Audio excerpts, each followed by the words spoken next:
নমস্কাৰ প্ৰিয় বন্ধু বান্ধৱীসকল 2024 বৰ্ষৰ জেঠ মাহটো হৈছে মল মাহ। এই মাহত ভুলতো আপোনাৰ ঘৰৰ পৰা তিনিটা বস্তু আনৰ ঘৰলৈ নিদিব। এই ভুলে জীৱনত আপোনাক পাবলগীয়া সফলতাখিনি কাটি পেলাব আৰু দৰিদ্ৰতাৰ কবলত পৰিব লাগিব। আপুনি জেঠ মাহত আপুনি 5টা কাম কৰাৰ পৰা দূৰত থাকিব লাগিব। জেঠ মাহটো মল মাহ হোৱাৰ বাবেই যদি আপুনি ভুলবশতও এই 5টা কাম কৰে তেনে দৰিদ্ৰতাই আপোনাক কেতিয়াও উন্নতি হ'বলৈ নিদিয়ে। জেঠ মাহটো হৈছে বাবা বজৰংবলীৰ পূজাৰ অত্যন্ত শুভ মাহ। এই মাহৰ অমাৱস্যাত শনি জয়ন্তী পতা হয়। জেঠ মাহৰ অমাৱস্যা হৈছে বছৰৰ অতি গুৰুত্বপূৰ্ণ অমাৱস্যা।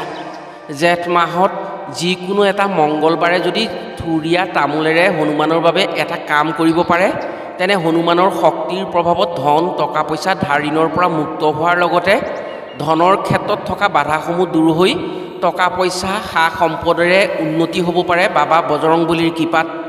2024 বৰ্ষৰ জেঠ মাহত 2টা অমাৱস্যা মিলিছে।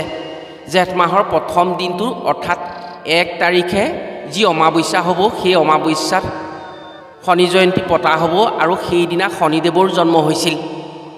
এই অমাৱস্যা অতি শক্তিশালী অমাৱস্যা আৰু এই অমাৱস্যাতেই শনি জয়ন্তী পতা হয় আৰু জেঠ মাহৰ সংক্ৰান্তিৰ দিনা দ্বিতীয়টো অমাৱস্যা মিলিছে।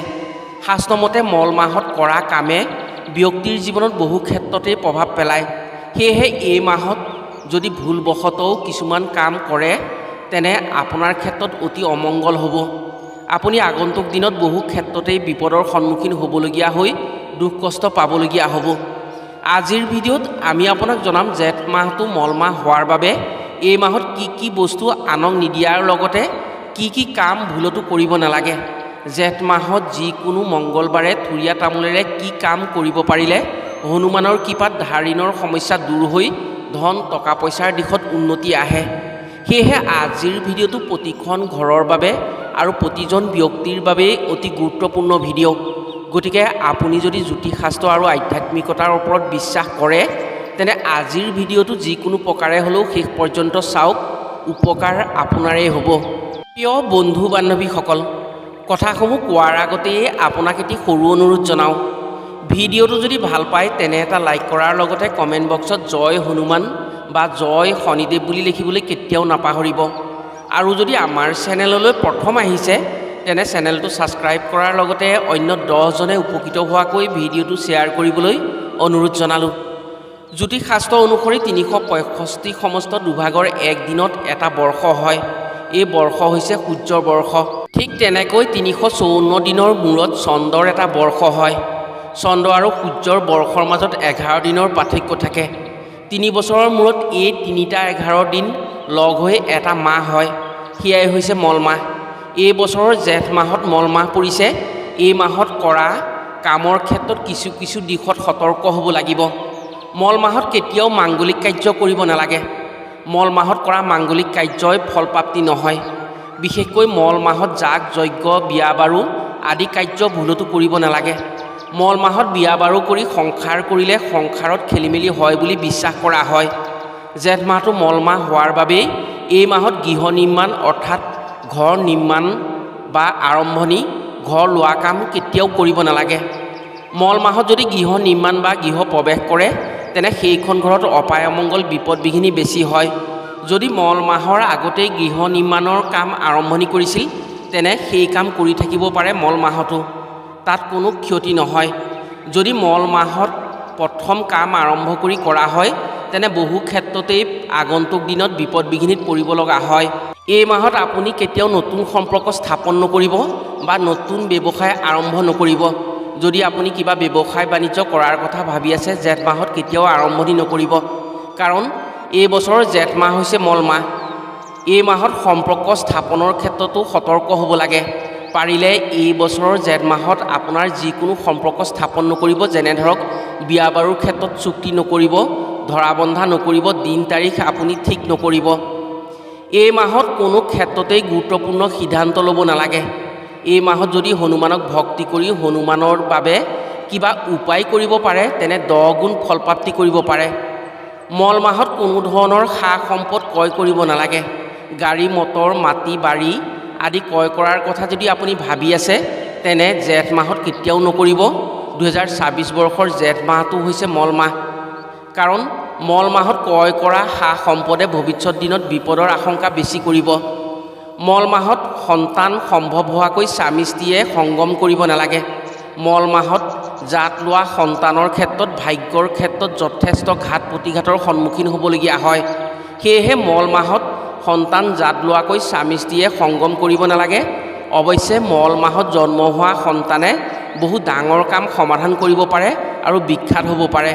প্ৰিয় বন্ধু বান্ধৱীসকল, এতিয়া জানো আহক জেঠ মাহটো মল মাহ হোৱাৰ বাবে এই মাহত আপোনাৰ ঘৰৰ পৰা কি কি বস্তু আনক কেতিয়াও দিব নালাগে। জেঠ মাহৰ মংগলবাৰে আপুনি আপোনাৰ যিমান আপোন মানুহে বিচাৰিলেও ধন টকা পইচা ধাৰে নিদিব আৰু আপুনি নিজেও ধন টকা পইচা ধাৰে নল'ব। এই ভুলৰ বাবে আপুনি নিজে ক্ষতিৰ সন্মুখীন হ'ব লাগিব। ধন টকা পইচাৰ নাটনিত পৰি দুখ কষ্ট পাব লাগিব। জেঠ মাহৰ মংগলবাৰে দিয়া ধাৰ ঋণ পৰিশোধ কৰাৰ ক্ষেত্ৰত পলম হয়। শাস্ত্ৰ অনুসৰি মংগলবাৰে লোৱা ধাৰ বা দিয়া ঋণৰ বাবে জীৱনত ধনৰ নাটনি আহে। ধন টকা পইচাৰ দিশত ধাৰ ঋণৰ সমস্যা বেছি হয়।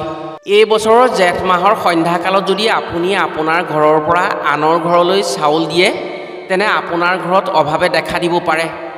কাৰণ এই বছৰৰ জেঠ মাহটো হৈছে মল মাহ। সেয়েহে জেঠ মাহৰ ৰাতি বা বেলি ডুবাৰ পাছত যিমান আপোন মানুহে বিচাৰিলেও চাউল ধাৰে নিদিব। যদি অত্যন্ত দিবলগীয়া হয় তেনে বিনিময়ত কিবা এটা লৈহে দিব। যদি জেঠ মাহৰ সন্ধ্যাকালত চাউল কাৰোবাক দিয়া হয় তেনে শাস্ত্ৰ অনুসৰি মংগলৰ অশুভ প্ৰভাৱ পৰে। অৰ্থনৈতিক ক্ষেত্ৰত নাটনি আহে। ঘৰৰ পৰা লক্ষ্মী আঁতৰি যায়। যিসকলে ভিডিঅ'টো চাই আছে তেওঁলোকক আমাৰ ফালৰ পৰা এটাই অনুৰোধ জনাওঁ, জেঠ মাহৰ সন্ধ্যাকালত আপোনাৰ ঘৰৰ পৰা কাকোৱেই ধান চাউল নিদিব। দৰিদ্ৰতাই আপোনাৰ ঘৰখনক জুৰুলা কৰিব। জেঠ মাহটো মল মাহ হোৱাৰ বাবেই জেঠ মাহৰ সন্ধ্যাকালত যদি আপুনি গাখীৰ দৈ আনৰ ঘৰলৈ দিয়ে তেনে দিয়াখন ঘৰত ৰোগ ব্যাধিৰ পৰিমাণ বৃদ্ধি হ'ব। সকলোতকৈ ডাঙৰ কথা হৈছে জেঠ মাহত আপোনাৰ ঘৰৰ পৰা ভুলতো সৰিয়হৰ তেল আৰু তিল আনৰ ঘৰলৈ কেতিয়াও নিদিব। জেঠ মাহটোত এই দুটা বস্তু যদি আপুনি আপোনাৰ ঘৰৰ পৰা আনৰ ঘৰলৈ দিয়ে বা দান কৰে তেনে আপোনাৰ ঘৰত অশান্তি, হাই কাজিয়া, কৰ্মত বাধা, বিপদ বিঘিনি আদিয়ে জুৰুলা কৰিব। যদি এইসমূহ বস্তু টকাৰ বিনিময়ত বিক্ৰী কৰে তেনে আপোনাৰ একো ক্ষতি নহয়। কিন্তু এনেই বা দান সূত্ৰে আপোনাৰ ঘৰৰ পৰা আনৰ ঘৰলৈ তিল আৰু তেল কেতিয়াও নিদিব। দিয়াৰ ক্ষেত্ৰত আপুনি বিশেষ সতৰ্ক হ'ব লাগিব।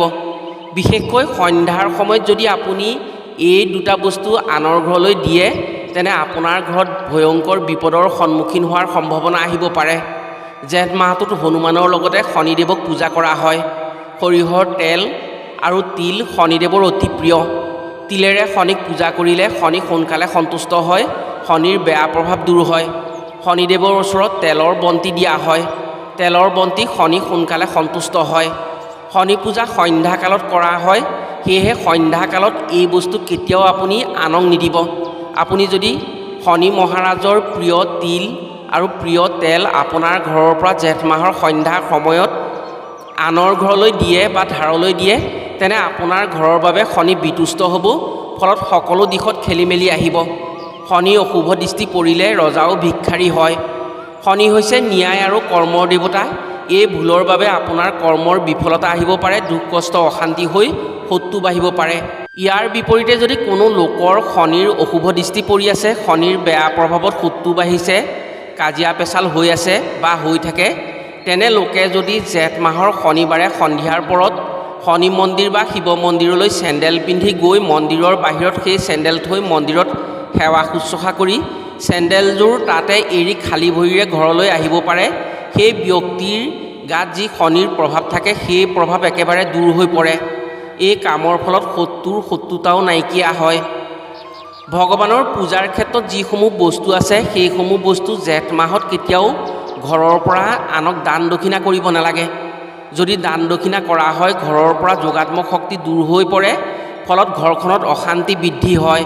জেঠ মাহটো মল মাহ হোৱাৰ বাবে যদি হনুমানৰ নামত আপুনি জেঠ মাহৰ যিকোনো এটা মংগলবাৰে এটা উপায় কৰিব পাৰে হনুমানৰ নামত, তেনে ধন টকা পইচাৰ সমস্যাৰ পৰা আপুনি মুক্তি পাব পাৰে। হনুমানৰ কৃপাত ধাৰ ঋণৰ সমস্যাৰ পৰা আপুনি পৰিত্ৰাণ পাব। উপায়টো আপুনি জেঠ মাহৰ যিকোনো এটা মংগলবাৰে কৰিব লাগিব। যদি শুদ্ধভাৱে কৰিব পাৰে তেনে হনুমানজীৰ কৃপাত ধন টকা পইচাৰ দিশত খুব কম দিনত কিছুমান সা সুবিধা আহিব আপোনাৰ বাবে আৰু সেই সুবিধা গ্ৰহণ কৰিব পাৰিলে আপোনাৰ অৰ্থনৈতিক দিশত টনকিয়াল হৈ আপুনি ধন টকা পইচাৰ ক্ষেত্ৰত টনকিয়াল হ'ব পাৰিব। উপায়টো কৰিবলৈ আপোনাক এখিলা নফটা নিচিঙা পাণ লাগিব, 3খন থুৰীয়া তামোল লাগিব, অকণমান সেন্দুৰ আৰু এখন ধাতুৰ থাল লাগিব। কাঁহৰ বা তামৰ থাল হ'লেও হ'ব। আপুনি জেঠ মাহৰ যিকোনো মংগলবাৰেই কৰিব পাৰে এই উপায়টো। মংগলবাৰ এটাত আপুনি ব্ৰতত থাকিব, নোৱাৰিলেও নিৰামিষ আহাৰ গ্ৰহণ কৰিব। ৰাতি যেতিয়া 9 বাজিব আপুনি স্নান কৰিব। স্নান কৰি উত্তৰমুখীকৈ হনুমানজীৰ ফটোৰ সন্মুখত বহিব আৰু আপুনি বহোঁতে আপোনাৰ গাত এখন হ'লেও ৰঙা বস্ত্ৰ ৰাখিব। ধাতুৰ থালখনত এগছি বন্তি জ্বলাই বস্তুকেইটা ৰাখিব আৰু হনুমানজীৰ চৰণত এগছি বন্তি জ্বলাই থুৰীয়া তামোল 3খন তেওঁৰ চৰণলৈ আগবঢ়াই দিব। পাণখিলাত সেন্দুৰেৰে লিখিব ধন প্ৰাপ্তি, ওম হং হনুমতে ফৎসাহা। ইয়াৰ পিছত আপুনি অকণমান সেন্দুৰ হনুমানজীৰ চৰণত লগাই দি হনুমানজীৰ যিকোনো এটা মন্ত্ৰ আপুনি জপ কৰিব 9 বাৰ। যদি আপুনি একো মন্ত্ৰ নাজানে তেনে ওম হং হনুমতেই নমঃ বুলি ক'ব। মন্ত্ৰটি আপুনি 9 বাৰ হৃদয়ৰ পৰা জপ কৰিব। জপ কৰি হোৱাৰ পিছত সেই থুৰীয়া তামোল 3খন থালখনত থকা পাণখিলাৰ ওপৰত থ'ব। যদি পাৰে সেইদিনাই আপুনি উটাই দিব পাৰে পানীত পাণখিলাৰ সৈতে সেই থুৰীয়া তামোল কেইখন। যদি নোৱাৰে সেই তামোল কেইখন কিবা এটাৰে ঢাকি ৰাখিব আৰু 5 দিনা পুৱা আপুনি পানীত উটাই দিব। মহিলাসকলে কৰিলে 5 দিনা উটাব। পাণখিলা তলত দি তামোল 3খন ওপৰত দি উটাই দিব আৰু আপুনি ক'ব হে বজৰংবলী। যেনেকৈ পানীয়ে পাণখিলাৰ সৈতে থুৰীয়া তামোল উটাই নিছে, ঠিক তেনেকৈ মোৰ জীৱনত থকা ধাৰ ঋণৰ সমস্যা দূৰ কৰা। এচলু পানী মূৰত লৈ আপুনি ঘৰলৈ গুচি আহিব।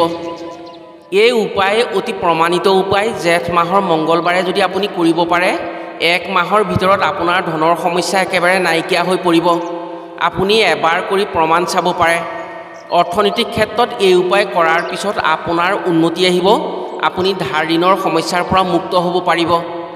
প্ৰিয় বন্ধু বান্ধৱীসকল, আশা কৰিছোঁ জেঠ মাহটো মল মাহ হোৱাৰ বাবেই আপোনালোকে এইসমূহ কাম কৰি নিশ্চয় উপকৃত হ'ব পাৰিব। আজিলৈ ভিডিঅ'টো ইমানতে সামৰিছোঁ। পুনৰ অন্য এটি ভিডিঅ'ৰ জৰিয়তে লগ পোৱাৰ আশাৰে আজিলৈ আহোঁ। সকলো ভালে থাকক, সুস্থ থাকক। ধন্যবাদ।